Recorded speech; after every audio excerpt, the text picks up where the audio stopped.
But we can get our shelter wall up. Cut off some of this wind. Well, that will be welcome. Yes, but first we'll rest a moment. Oh, look at that icy devil up there, glistening in the moonlight. Yes. There's another 3,000 feet of sheer ice wall. We'll have to cut our own holes from now on. Won't even be ledges like this for resting places. Well, I can see why no one's ever made it. Do you think we should go on? I don't know. Nunez, what do you think? It is not my place to say, senor. I was hired to go to the top. I agreed.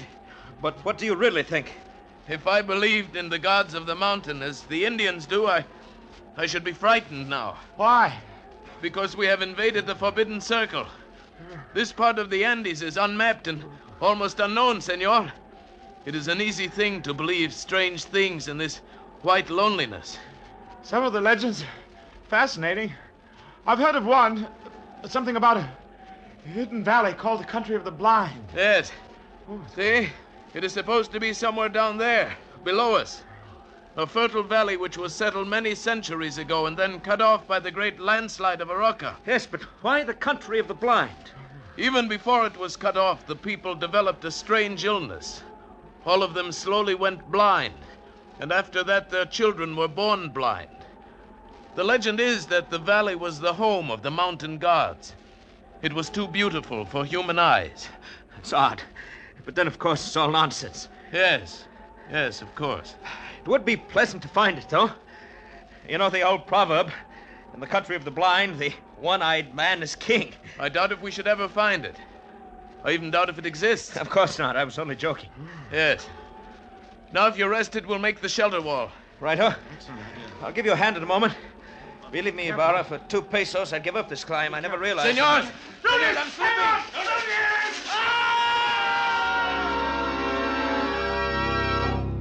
I fell perhaps 1,000 feet, and then I felt the heavy stinging impact of snow.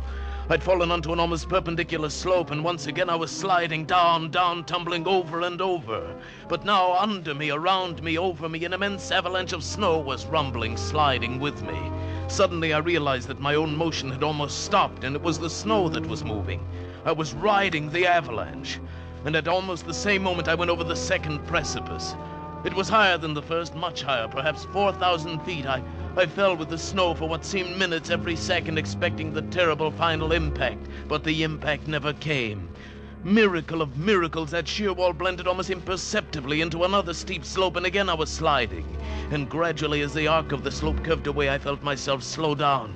I was whirled along on top of the avalanche, and then, as it subsided out onto the gentler snow upon a gentler slope. And finally, I rolled to a stop and lay still.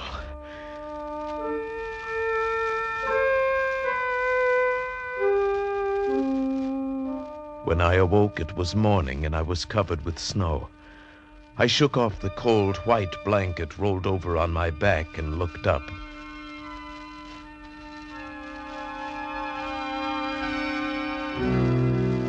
My heart almost stopped as I saw from where I'd fallen. The mountain towered 10,000 feet above me.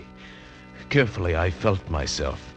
My clothes were torn. I was bruised and bleeding. I ached in every muscle, but I had not a single broken bone.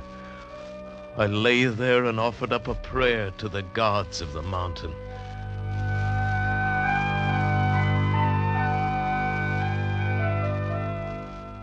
Far below me lay a lush valley sparkling in the morning sunlight. I could see the stately trees and green meadows fresh with dew. I started down, but it was still an arduous descent. The farther down I got, the more I realized the beauty of the scene. Why, this was a hidden paradise I'd fallen into, and I was the first man ever to see it. So I thought. But I was wrong. I realized that first when I saw the cultivation in the meadows, and then the walks, well-kept stone walks laid in a symmetrical pattern all over the valley. And then I saw them.